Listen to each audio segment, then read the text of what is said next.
Christmas, a time of joy, filled with spending time with loved ones, making memories, sharing laughs, and giving gifts.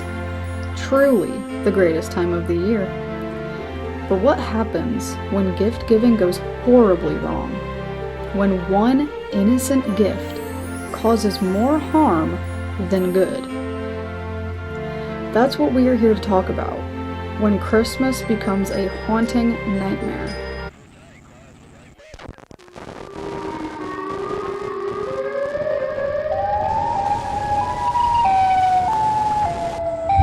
This is the 12 Days of Spookmas.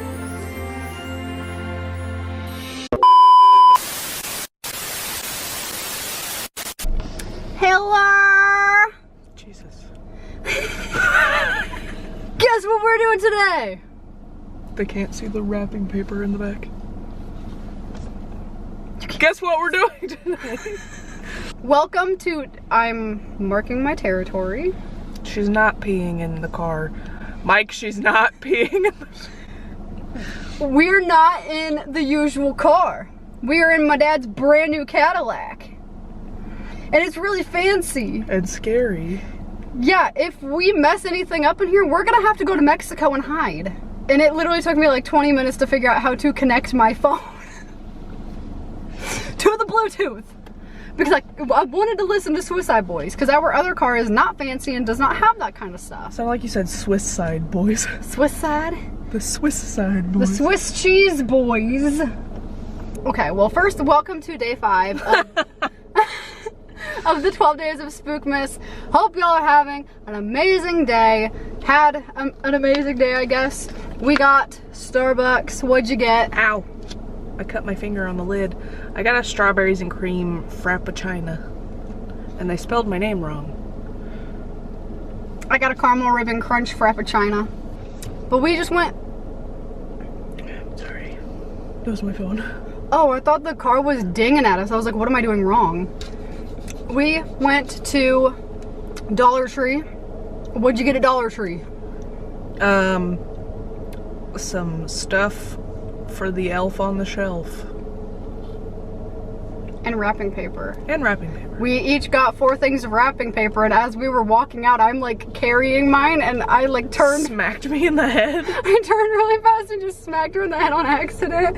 And I just hear her go, ow. Then she was like, what? Oh. And then I had to pee really bad. And I'm fighting with the car for the Bluetooth because I want to listen to the Swiss cheese boys. And then we go, and now we're in the Target parking lot. We go in and get our Starbucks. I took pictures of stuff that I want for Christmas to give to my dad because I needed to do my Christmas list today. My hair looks extra orange today too. Like, do you notice that? It does on camera. It doesn't in real, it looks darker than this in real life. So I don't know what's going on. But anyway, what were you gonna say? I was gonna say, I got wrapping paper at Target and we were walking out and she about smacked some lady because she was like, I'll carry your wrapping paper for you. Because I didn't want her to have to take the cart all the way out here and then take it back somewhere because I don't even know where a cart return is.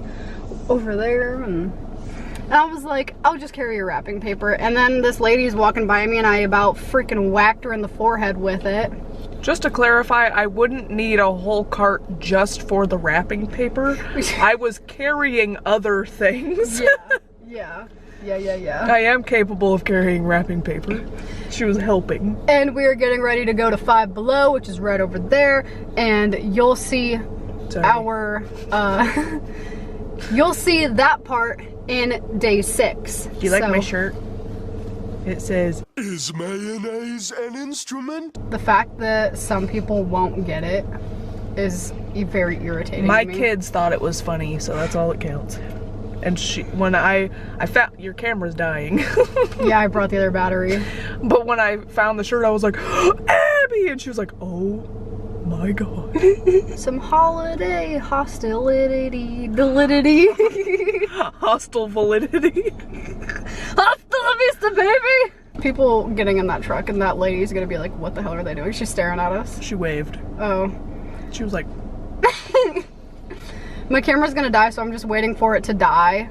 So like, comment, and subscribe. I just stabbed myself, mother fricker. we saw a city bus earlier and it said it was going to Wisconsin. It was very confusing. Maybe there's a Wisconsin Avenue, like, Maybe. There's 3 buses right there. that would make sense. Yeah, because I can't see a CityLink bus like that going to frickin' Wisconsin, picking up people from Sam's Club.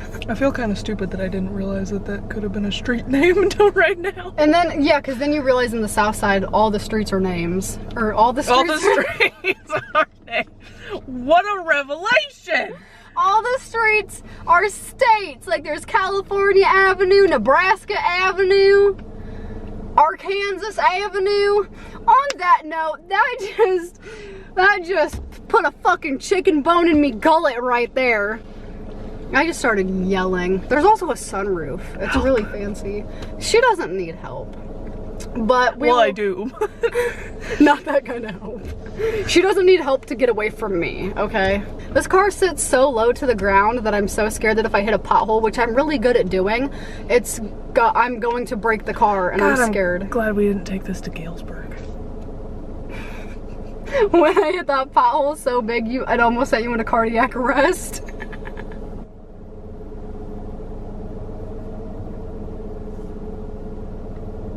My fingers are very fat. Look at this sausage. Mine It's are like- crooked, too. Mine are so bony, and I don't know the topic of this. Carry-mysis. Carry-mysis. Merry crisis. Carry-mysis. Easy bake ovens. Everyone loves sweet treats. Case in point, according to a report called Home Baking, U.S. Market Trends and Opportunities, the sales of baking supplies went up 24% in 2020 to reach to $26.5 billion as a result of the COVID-19 pandemic. That's a lot. This number is only expected to go up from there as the hobby grows, especially during the holiday season as everyone gathers together to exchange presents and food. Furthermore, according to the American Bankers Association, the baking industry generates over $186 billion for the economy and employs almost 800,000 people. So, it comes as no surprise that toy manufacturers would want to market baking to children. The very first child-sized ovens were made in the late 1800s. They were first made of cast iron or steel and used wood pellets for heat. That sounds fancy. By the 1920s, these wood ovens were slowly being replaced by electric units as safety concerns arose. I think this whole thing is a safety concern. In the 1930s, Lionel, famous for their model train sets, began to produce their own toy ovens. By the 1950s, fiberglass insulated ovens had become popular, and that popularity would skyrocket when the first Easy Bake ovens appeared on the market. The Easy Bake Oven was the brainchild of Norman Shapiro, a salesman at Kenner Products Company.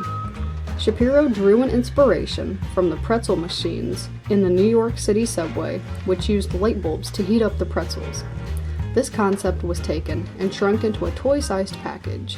By 1963, the first Easy Bake Ovens were rolling out just before the holiday shopping season. Over 50,000 units were sold in its first year, and the low price of $15.95 was likely another big factor in its popularity. Over the years, the color and appearance changed to reflect the changes in kitchen appliances during these years. The first ovens were available in teal or pale yellow, and then by the 1970s you could buy them with fake wood paneling and an avocado green color. By the 80s, they were yellow and styled to look like a mini microwave. After that came the white body with purple and pink accents, which remained a signature look for the next few decades.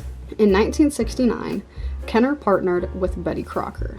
Love Betty Crocker. In 1973, you could buy German chocolate cake or rainbow chip cookie mixes, which were the same things made by the adults and therefore made them easily recognizable to children. It was a clever display of marketing, and this partnership lasted for 18 years until Tonka acquired Kenner in 1987. By 1991, The company was under the ownership of Hasbro. In 2007, President George Bush signed the Energy Independence and Security Act. This new law made it impossible to get 100-watt light bulbs. As a result, the days of easy bake ovens with light bulbs were over, and a new version was created with heating elements. That same year, they also changed the location of the slot where you load the tray into, moving it to the front of the oven. This would be a decision Hasbro would come to regret.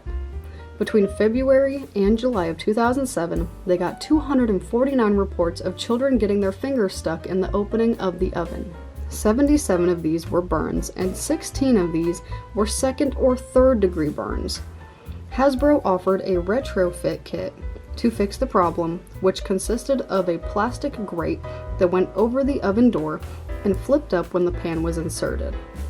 This only worsened the problem, and in February of 2007, Hasbro and the Consumer Product Safety Commission issued a recall of 985,000 Easy Bake ovens. Then in July of 2007, Hasbro reissued the recall after learning that a 5-year-old's finger had to be partially amputated. The recall excluded ovens produced prior to May 2006, which left 25 million side-entry light bulb models in circulation unaffected. Despite the recalls, the Easy Bake Oven continues to be produced today and is still extremely popular, despite the price going from $15.95 in 1963 to $164 nowadays on Amazon. Gotta love taxes and inflation, right? Just be sure to watch those fingers, kids. I'm more likely to burn my house down with an Easy Bake Oven than I am to get my finger stuck in it, which is why I don't have one.